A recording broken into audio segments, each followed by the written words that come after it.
So hello everyone, आप सभी का एक बार फिर से बहुत बहुत स्वागत है आप सभी का आपके अपने यूट्यूब चैनल जॉब्सुर में। सो इन दिस वीडियो आज हम लोग बात करेंगे एफसीआई वॉचमैन की जो प्रीवियस ईयर के क्वेश्चन पेपर हैं उनके बारे में, जो 2017 में एग्जामिनेशन हुआ था। आज उन क्वेश्चंस को लेके हम लोग डिस्कशन करेंगे, वो भी जनरल नॉलेज के पर्सपेक्टिव से। जनरल नॉलेज के जितने भी क्वेश्चन थे आज हम इस वीडियो में डिस्कशन करने वाले हैं। 26 टोटल आपको 26 क्वेश्चन देखने को मिलेंगे, तो पूरा वीडियो ज़रूर देखिएगा, क्योंकि ये देखिए आप लोग के बहुत हाई डिमांडेड वीडियो थी, है ना। आप लोग के बहुत सारे सवाल थे कि सर एफसीआई वॉचमैन का पेपर कहाँ से डाउनलोड करें, कहाँ से देखें, और एफसीआई वॉचमैन पेपर जो प्रीवियस ईयर हुआ था उसको कैसे चेक करें। तो देखिए मैं आप लोग के लिए लेके आ चुका हूँ, और देखिए इसका पीडीएफ फाइल भी आपको मिल जाएगा, आप उसके दिक्कत ना ले। 1 घंटे जैसे होगा वीडियो को अपलोड हुए चले, फिर आपको आराम से आज मिल जाएगा 110%। Okay, so let's for the delay, चलिए आगे क्लास में आगे बढ़ते हैं, और आपको जितने भी एफसीआई वॉचमैन की जो क्लासेस हैं, जो क्वेश्चन हैं, हम उसको करते हैं। और प्लीज़ कृपया करके आप लोग भी कोशिश करिए यार, जितना क्वेश्चन जो 26 है ना, जो 26 क्वेश्चन है उन क्वेश्चन को अटेम्प्ट करिए, और आप भी देख लीजिए लेवल क्या था। फिर उसके बाद आगे जब भी नया क्लास होगा, नया क्लास स्टार्ट करेंगे, फिर उनमें इसी के आधार पे क्वेश्चन लेके चलेंगे। ओके, सो यहाँ पे चलिए फर्स्ट क्वेश्चन है, फर्स्ट क्वेश्चन, और ये यहाँ पे आपसे पूछा गया है सूची 1 को सूची 2 के साथ मिलाइए। सूची 1 को यहाँ पे देख लीजिए, आई होप आप सबको ये चीज़ विजिबल होगा। क्या है, राष्ट्रगीत है, राष्ट्रगीत, और उसके सीधे में दिया गया है अशोक की राजधानी सारनाथ। उसके बाद राष्ट्रगान है, फिर राष्ट्रीय चिन्ह है, फिर राष्ट्रीय नारा। तो देखिए राष्ट्रीय गीत हमारा क्या है ना, राष्ट्रीय गीत हमारा हो जाएगा क्या यहाँ पे, ऑप्शन नंबर बी, यानी कि वंदे मातरम हो जाएगा। उसके बाद राष्ट्रगान हो जाएगा हमारा जन गण मन, और उसके बाद देखिए तो पहला का क्या हो जाएगा, पहला का यहाँ पे बी ऑप्शन हो जाएगा, फिर दूसरे का क्या हो जाएगा, राष्ट्रगान हो जाएगा। तो आपको ऐसा वाला ऑप्शन किस में दिखाई दे रहा है, तो यहाँ पे आप लोग देख सकते हैं ना, जो पहले का है राष्ट्रीय गीत, तो ये देख सकते हैं आप लोग, दूसरा यहाँ पे है। उसके बाद यहाँ पे अगर हम बात करें, और इसमें भी है, लेकिन उसके बाद दो दो तो यहाँ पे, उसके बाद तो आप लोग ये और ये ऑप्शन को तो आप लोग ऑलरेडी काट ही देंगे। देन उसके बाद देखिए जो दूसरा वाला है ये किस में मिल रहा है, दूसरा राष्ट्रगान है, ये किस में मिल रहा है, ये आपको मिला है फोर्थ वाले पे, यहाँ पे आप लोग देख सकते हैं। उसके बाद राष्ट्रीय चिन्ह, तो आप सभी को पता होगा हमारा राष्ट्रीय चिन्ह क्या है ना। तो राष्ट्रीय चिन्ह हमारा क्या है, यहाँ पे आप लोग का ये पहला वाला हो जाएगा, है ना, कि हमारा राष्ट्रीय चिन्ह, आई होप आप सबने पता है कि अशोक चक्र का जो हमने सारनाथ से लिया है वो वाला है। तो इसका हो जाएगा सिंह जो है वो पहला वाला हो जाएगा। उसके बाद राष्ट्रीय नारा क्या हो जाएगा हमारा, सत्यमेव जयते। तो इसका क्या हो जाएगा, ये इसका सही आंसर हो जाएगा, यानी कि ऑप्शन नंबर से इज द करेक्ट आंसर। देखिए पहला क्वेश्चन था इसलिए, और चूंकि ये मिलान वाला था इसलिए थोड़ा सा टाइम लिया हूँ, बाकी और कुछ नहीं है। अगला नंबर का सवाल सुनिए, अगला नंबर का क्वेश्चन काफ़ी इजी लेवल का है कि लोकसभा की पहली महिला अध्यक्ष कौन थी। आपको बताना है क्या सरोजिनी नायडू थी, सुचेता कृपलानी थी, मीरा कुमारी थी, या फिर श्रीमती प्रतिभा पाटिल। तो देखिए काफ़ी इजी लेवल का सवाल है, और देखिए इसी क्वेश्चन में अगर आपको डाउट्स वगैरह होता है ना, डाउट्स होता है या फिर कोई क्वेश्चन में मुझे बताने में कोई गलती हो जाती है तो प्लीज़ कमेंट सेक्शन में राइट डाउन जरूर करिएगा। ओके, सो यहाँ पे क्या है, लोकसभा की पहली महिला अध्यक्ष आपको बताना है। तो इसका सही आंसर हो जाएगा ऑप्शन नंबर सी, यानी कि मीरा कुमार थी, इनका इसका सही आंसर हो जाएगा लोकसभा की पहली महिला अध्यक्ष। अगला नंबर का सवाल सुनिए, क्वेश्चन नंबर 3 पूछा गया था 2016 में कि चंद्रमा पृथ्वी के चारों ओर लगभग एक चक्कर लगाता है। आपको बताना है कितने दिन में जो चक्कर है वो पूरा करता है, पूरा जो है क्लोज करता है। और आप फिक्र ना करें, जो पीडीएफ है हिंदी और इंग्लिश दोनों लैंग्वेज में आपको मिल जाएगी, कि चंद्रमा पृथ्वी के चारों ओर लगभग एक चक्कर लगाने में कितना दिन लगाती है। 28 दिन में पूरा करती है, 30 दिन में, 7 दिन में, या फिर 12 दिन में। तो इसका सही आंसर हो जाएगा option number A is the correct answer, यानी कि जो चंद्रमा है वो पृथ्वी की चक्कर लगाने में टोटल कितने दिन का समय लेती है, 28 दिन का समय लेती है। अगला क्वेश्चन देखिए, अगला क्वेश्चन यहाँ पे आपसे पूछा गया क्वेश्चन नंबर 4, किस युद्ध के कारण ताशकंद घोषणा हुई थी। आपको बताना है कि किस युद्ध के कारण ताशकंद समझौता हुआ था, भारत चीन युद्ध के बाद के कारण, या फिर 1965 का भारत और पाकिस्तान युद्ध के कारण, या फिर ऑप्शन नंबर 3 1971 का भारत और पाकिस्तान युद्ध के कारण, या फिर ऑप्शन नंबर 4 उपरोक्त में से कोई नहीं। तो देखिए इस क्वेश्चन का सही आंसर हो जाएगा option number B is the correct answer हो जाएगा, यानी कि 1965 का भारत और पाकिस्तान का जो युद्ध हुआ था उसके कारण ताशकंद घोषणा हुई थी। अगला क्वेश्चन देखिए,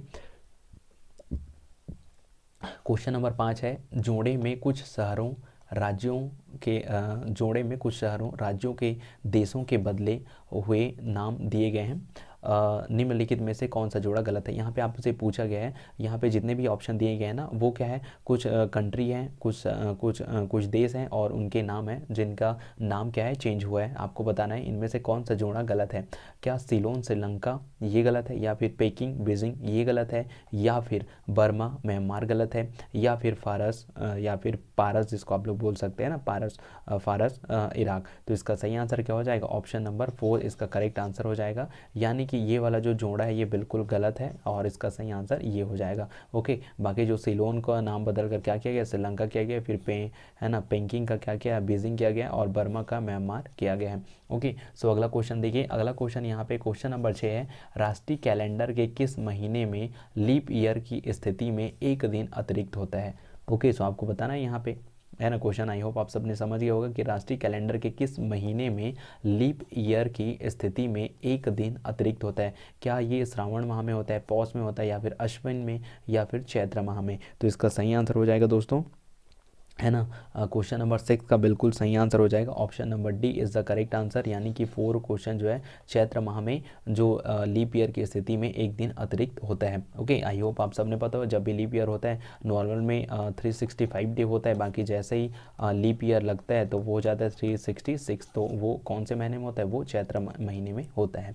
अगला नंबर का सवाल सुनिए, अगला नंबर का सवाल है क्वेश्चन नंबर 7 कि IPL क्रिकेट टूर्नामेंट में ऑरेंज कैप से किसे सम्मानित किया गया है, यानी कि ऑरेंज कैप किसे दिया जाता है, है ना। आपको बताना है कि जो है आपको बताना है IPL क्रिकेट टूर्नामेंट में जो ऑरेंज कैप होता है वो किससे, ऑरेंज कैप से किसे सम्मानित किया जाता है। क्या सबसे ज़्यादा विकेट लेने वाले गेंदबाज को, या फिर उच्चतम रन स्कोर बनाने वाले को, या फिर सबसे ज़्यादा, है ना, या फिर सबसे ज़्यादा छक्के लगाने वाले को, या फिर ऑप्शन नंबर 4 सर्वश्रेष्ठ व्यक्तिगत कलाकार, यानी कि सबसे या फिर बेस्ट परफॉर्मेंस के लिए ये दिया जाता है ना। तो इसका सही आंसर हो जाएगा, इसका सही आंसर हो जाएगा दोस्तों ऑप्शन नंबर बी, यानी कि ऑरेंज कप उच्चतम रन हाईएस्ट, है ना, हाईएस्ट रन स्कोर बनाने वाले को दिया जाता है। हाईएस्ट रन स्कोर बनाने वाले जो खिलाड़ी होते हैं उनको दिया जाता है ऑरेंज कप। अगला नंबर ऑरेंज कैप मतलब। अगला नंबर का सवाल सुनिए, क्वेश्चन नंबर 8वां पूछा गया था कि उस विकल्प का चयन करें जिनमें बांध और नदी को सही ढंग से जोड़ा नहीं गया है ना। आपको बताना है कि कौन सा जो बांध है और नदी इनमें से गलत रिलेशन है। क्या टिहरी और गंगा, या फिर ऑप्शन नंबर बी है हीराकुंड दामोदर है एक्चुअल में। उसके बाद ऑप्शन नंबर 3 थीन और रावी, ऑप्शन नंबर 4 भाखड़ा नागल सतलज। तो देखिए आपको बताना है इनमें से कौन सा जोड़ा जो है वो सही नहीं है ना। तो इसका आंसर यहाँ पे देखिए, जो बुक में दिए आंसर मैं वही आपको दे रहा हूँ। इसके बाद क्या है, बाकी जब हम इसके ऊपर कभी और डेप्थ में एनालिसिस करेंगे मैं उसके बाद आपको आराम से इसका जो है और कुछ चीज़ें अगर रहती तो वो आपको मैं सॉर्ट आउट करके आराम से दे दूंगा। ओके, बाकी अगर किसी क्वेश्चन को लेके आपके में डाउट्स वगैरह होता है ना तो प्लीज़ आप लोग इसको है ना, आप इसको सही ज़रूर करिएगा, बताइएगा, है ना। तो इसका सही आंसर हो जाएगा option number B, second is the correct answer हो जाएगा, हीराकुंड दामोदर। क्योंकि आप सभी को पता है हीराकुंड डैम किसके ऊपर बेस्ड है, ये है भाई महानदी के ऊपर बेस्ड है, जो कि बनाया गया है उड़ीसा में, है ना। अगला नंबर का सवाल देख लीजिए, क्वेश्चन नंबर 9 है ना। क्वेश्चन नंबर 9 आपसे पूछा जा रहा है ना, जिसका है ना क्वेश्चन नंबर 9 क्या पूछा जा रहा है, पात्र के तल पर रखा सिक्का ऊपर की ओर उठता है ना। पात्र के तल पर रखा सिक्का ऊपर की ओर उठता हुआ प्रतीत होता है क्योंकि पात्र धीरे धीरे पानी से भर जाता है। इसका कारण है क्या, प्रकाश का अपवर्तन है, या फिर प्रकाश का परावर्तन है, या फिर प्रकाश का विक्षेपण है, या फिर प्रकाश का ध्रुवीकरण है। तो इसका सही आंसर हो जाएगा दोस्तों option number A is the correct answer हो जाएगा, यानी कि प्रकाश के अपवर्तन के कारण ऐसा प्रतीत होता है। अगला नंबर का सवाल देखिए, क्वेश्चन नंबर 10वां है, विज्ञान से ही संबंधित है कि मिट्टी के तेल, तारपीन और पानी के अपवर्तनांक क्रमशः 1.44, 1.47 और 1.33 है। प्रकाश की अधिकतम गति होगी, आपको बताना है कि प्रकाश की अधिकतम गति किस में होगी। क्या मिट्टी के तेल में होगी, या फिर तारपीन के तेल में, या फिर पानी में, या फिर गति सभी के लिए समान रहती है। तो जी हाँ, इसका सही आंसर हो जाएगा दोस्तों option number C is the correct answer, यानी कि जो प्रकाश की गति होगी वो पानी में अधिक होगी। अगला नंबर का सवाल देख लीजिए, अगला नंबर का सवाल जो कि साइंस है, काफ़ी अच्छा क्वेश्चन है, इलेक्ट्रॉन की खोज का श्रेय किसे जाता है, ई गोल्डस्टाइन को, या फिर जे थॉमसन को, या फिर जेम्स चैडविक को, या फिर रदरफोर्ड को। तो देखिए इसका सही आंसर हो जाएगा, है ना, क्वेश्चन नंबर 11 का सही आंसर हो जाएगा दोस्तों option number B is the correct answer, यानी कि आप सभी को पता होगा कि इलेक्ट्रॉन की खोज किसने की थी, जे थॉमसन ने। अगला नंबर का सवाल देखिए, अगला नंबर का सवाल है पॉलिटी से संबंधित है। राज्यसभा सदस्यों की वर्तमान संख्या खाली स्थान है, जिसमें से खाली स्थान राज्यों और केंद्र शासित प्रदेशों दिल्ली और पुडुचेरी के प्रतिनिधि हैं, और खाली स्थान द्वारा नामित मतलब और खाली स्थान राष्ट्रपति के और खाली स्थान सदस्य राष्ट्रपति के द्वारा नामित किए जाते हैं। अब यहाँ पे थोड़ा सा जो वर्ड है वो थोड़ा सा जम नहीं पाया है, बाकी कोई दिक्कत नहीं, जब आपको पीडीएफ मिलेगा इंग्लिश लैंग्वेज में वहाँ पे वो सारा चीज़ सेटेड रहेगा।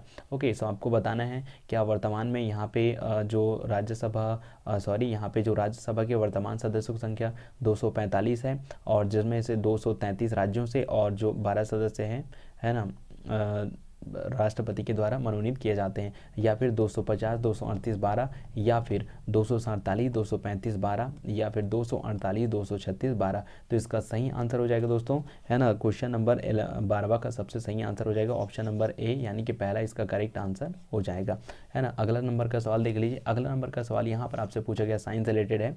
निम्नलिखित में से कौन सी ग्रंथि मानव शरीर में इंसुलिन का उत्पादन करती है। आपको बताना है कि कौन सी ग्रंथि मानव शरीर में इंसुलिन का उत्पादन करती है। क्या वह जिगर से उत्पन्न होता है, या फिर अग्नाशय से, या फिर तिल्ली से, या फिर पिट्यूटरी ग्रंथि से। तो जी हाँ, इसका सही आंसर हो जाएगा ऑप्शन नंबर बी, इसका करेक्ट आंसर हो जाएगा, यानी कि मानव शरीर में अगर हम बात करें इंसुलिन, तो इंसुलिन कहाँ से उत्पन्न होता है, अग्नाशय से उत्पादन होता है। अगला नंबर का सवाल देखिए। अगला नंबर का सवाल यहाँ पे आपसे पूछा गया है, क्वेश्चन नंबर 14 है। 16वीं लोकसभा में सदन का नेता कौन था। आपको बताना है कि 16वीं लोकसभा जब सदन का नेता कौन था। क्या नरेंद्र मोदी थे, या फिर सुशील कुमार शिंदे थे, या फिर रामनाथ कोविंद थे, या फिर उपरोक्त में से कोई नहीं। तो इसका सही आंसर हो जाएगा option number A is the correct answer हो जाएगा, यानी कि 16वीं लोकसभा सदन के नेता कौन थे, नरेंद्र मोदी जी थे। अगला नंबर का सवाल सुनिए। अगला नंबर का सवाल यहाँ पर है, किस भारतीय राज्य में जनसंख्या घनत्व सबसे कम रिकॉर्ड सिर्फ 17 प्रति वर्ग किलोमीटर है। आपको बताना है कि सबसे कम जो जनसंख्या घनत्व है वो किस राज्य में है। अरुणाचल प्रदेश में है, मिजोरम में है, नागालैंड की है, या फिर सिक्किम की। ये देखिए 2016 का रिपोर्ट था ना, मतलब 2017 में जो क्वेश्चन आया था आपको वही करा रहा हूँ, तो आप लोग बिल्कुल भी डाउट या फिर कोई फेवर में मत रखिएगा, है ना। तो इसका सही आंसर हो जाएगा, है ना, इसका सही आंसर क्या हो जाएगा, आप लोग ज़रूर कमेंट में राइट डाउन ज़रूर करिएगा। तो इसका सही आंसर हो जाएगा option number A is the correct answer हो जाएगा, है ना, अरुणाचल प्रदेश। अगला नंबर का सवाल सुनिए। अगला नंबर का सवाल यहाँ पर आपसे पूछा गया है कि गणितज्ञ पाइथागोरस कहाँ से संबंधित थे। क्या ये ग्रीस से संबंधित है, इंग्लैंड से संबंधित है, या फिर इटली से, या फिर भारत से। तो जी हाँ, इसका सही आंसर हो जाएगा क्वेश्चन नंबर 16 का बिल्कुल सही आंसर हो जाएगा option number A is the correct answer, यानी कि जो पाइथागोरस गणितज्ञ थे वो कहाँ से संबंधित थे, आपके ग्रीस से। अगला नंबर का सवाल देख लीजिए। अगला नंबर का सवाल यहाँ पर आपसे पूछा गया है ना, एम्स्टर्डम किस देश की राजधानी है ना। एम्स्टर्डम किस देश की राजधानी है, हॉलैंड की, पोलैंड की, स्पेन की, या फिर नॉर्वे की। देखिए कुछ कुछ वर्ड थोड़ा सा क्रिटिकल हो जाता है जिसको पढ़ने में थोड़ी दिक्कत होती है, बाकी अगर इसी को मैं इंग्लिश में लिखूँ तो आराम से कोई भी फ्लुएंटली पढ़ सकता है। ओके, तो आप इस चीज़ को माइंड मत करिएगा। तो आपको बताना है ये जो देश है वो किसकी राजधानी, ये जो शहर है आपको बताना है हॉलैंड की, पोलैंड की, या फिर स्पेन की, या फिर नॉर्वे की। तो इसका सही आंसर हो जाएगा दोस्तों क्वेश्चन नंबर जो 17 है उसका सही आंसर हो जाएगा option number A is the correct answer, यानी कि हॉलैंड की राजधानी है। अगला क्वेश्चन देख लीजिए। अगला क्वेश्चन यहाँ पे आपसे पूछा गया था इंडियन हिस्ट्री से है कि नमक सत्याग्रह, मॉडर्न इंडिया हिस्ट्री से है, नमक सत्याग्रह गांधी जी द्वारा किस वर्ष में शुरू किया गया था।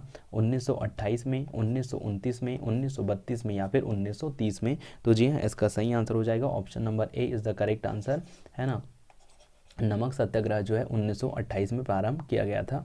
अगला नंबर का सवाल देख लीजिए। अगला नंबर का यहाँ पे आपको बताना है, पूछा गया 19वां नंबर कि गलत मिलान की पहचान करें। आपको बताना है कि राजस्थान राज्य की सीमा है। तो यहाँ पे देखिए राजस्थान की राज्य की जो सीमा है उनसे संबंधित क्वेश्चन है। पहला क्वेश्चन क्या पूछा गया कि पहला ऑप्शन क्या दिया है, उत्तर और उत्तर पूर्व पंजाब और हरियाणा राज्यों से द्वारा लगा हुआ है, या फिर ऑप्शन नंबर 2 है पूर्व उत्तर प्रदेश के राज्यों द्वारा। ऑप्शन नंबर 3 है दक्षिण और उत्तर पश्चिम पाकिस्तान द्वारा, और ऑप्शन नंबर 4 है दक्षिण पश्चिम मध्य प्रदेश राज्य के द्वारा। तो इसका सही आंसर हो जाएगा option number D is the correct answer, यानी कि दक्षिण पश्चिम मध्य प्रदेश राज्य द्वारा। ओके, सो ये जो है ना, ये इसका एक्चुअल में गलत मिलान है, बाकी जो और सारे जो ऑप्शन दिए गए वो बिल्कुल करेक्ट हैं। अगला नंबर का सवाल सुनिए। अगला नंबर का सवाल क्वेश्चन नंबर 20 है, फेस्टिवल से संबंधित है कि गणगौर उत्सव किस महीने में मनाया जाता है? सावन में, भाद्र पक्ष में, चैत्र में, वैशाख में? इसका सही आंसर हो जाएगा दोस्तों ऑप्शन नंबर से इज़ द करेक्ट आंसर, यानी कि चैत्र पक्ष में मनाया जाता है गणगौर उत्सव। और आप लोग प्लीज़ ज़रूर बताइएगा कि ये जो गणगौर पर्व है, उत्सव है, वो कौन से राज्य में सेलिब्रेट किया जाता है। अगला नंबर का सवाल सुनिए। क्वेश्चन नंबर 21 है, निम्नलिखित में से किस पर मुस्लिम नवाब का शासन था? आपको बताना है निम्नलिखित में से किस पर मुस्लिम नवाब का शासक था? भरतपुर पर, टोंक पर, जोधपुर पर या फिर उदयपुर पर? तो इसका सही आंसर हो जाएगा दोस्तों, है ना, इसका सही आंसर हो जाएगा option number B is the correct answer, यानी कि टोंक पर मुस्लिम नवाब का शासन था। अगला नंबर का सवाल सुनिए। क्वेश्चन नंबर 22 है, आपसे पूछा जा रहा है कि गुरु शिखर अरावली पर्वतमाला की सबसे ऊंची चोटी है। चोटी राजस्थान में खाली स्थान पहाड़ों में है। क्या सोनारी पर्वत में, या फिर मोदिया पहाड़ में, या फिर अरबुड़ा में, या फिर गिर भाखरी में? ओके, सो इसका सही आंसर हो जाएगा, है ना, इसका सही आंसर हो जाएगा ऑप्शन नंबर से इज़ द करेक्ट आंसर, यानी कि अरबुड़ा या फिर अरबुदा पहाड़ी में है। अगला नंबर का सवाल देखिए। अगला नंबर का सवाल यहाँ पे आपसे पूछा गया है, राजस्थान के सबसे बड़े क्षेत्र के साथ जिले के गांव में पूजा के लिए जुलूस निकाला जाता है। आपको बताना है कि राजस्थान के सबसे बड़े क्षेत्र के साथ जिले के गांव में पूजा जुलूस निकाला जाता है। बोबा देना समारोह, या फिर बोबा डेना भी आप लोग इसको पढ़ सकते हैं, बोबा डेना समारोह, या फिर तोरण समारोह, या फिर करियावाड़ी समारोह, या फिर जलवा समारोह? तो इसका सही आंसर हो जाएगा option number D is the correct answer, यानी कि जलवा समारोह। आप लोग पीडीएफ के लिए बिल्कुल भी फिक्र मत करिएगा। अगला नंबर का सवाल सुनिए। अगला नंबर का सवाल यहाँ पे आपसे पूछा गया है, सूर्य और पृथ्वी के बीच स्थित 2 ग्रहों के नाम लिखिए। आपको बताना है कि सूर्य और, है ना, जो सूर्य है और जो यहाँ से लेके जो अर्थ है आपका, है ना, आपको बताना है कि इसके बीच में कौन कौन से 2 ग्रह हैं।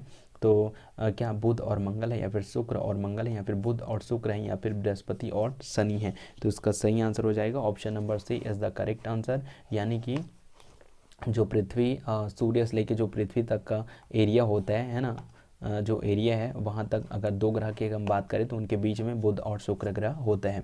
अगला नंबर का सवाल सुनिए। क्वेश्चन नंबर 25 है, भारत के देवेंद्र झाझरिया ने 2016 रियो पैरा ओलंपिक में आयोजित पुरुषों के खाली स्थान इवेंट में स्वर्ण पदक जीता। आपको बताना है कि जो देवेंद्र झाझरिया है 2016 में जो पैरा ओलंपिक हुआ था, है ना, उनमें से किस इवेंट में स्वर्ण पदक जीता था? शॉटपुट F53 में, या फिर कुश्ती में, या फिर ऊंची कूद T42 में, या फिर भाला फेंक F46 में? तो इसका सही आंसर हो जाएगा option number 4 is the correct answer, यानी कि भाला फेंक में जीता था 2016 में देवेंद्र झाझरिया ने स्वर्ण पदक।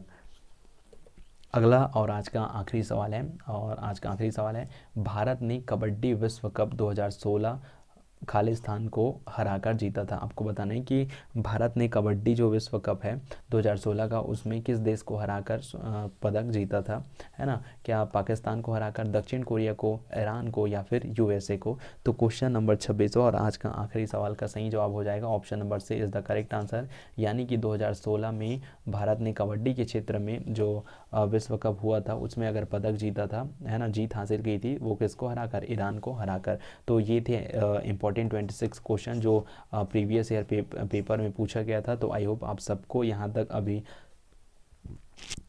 जो आप लोग सर्च कर रहे होंगे गूगल में कि इसका प्रीवियस ईयर, तो ये कंप्लीट प्रीवियस ईयर का पेपर था। तो आई होप आप सबने पसंद आया होगा।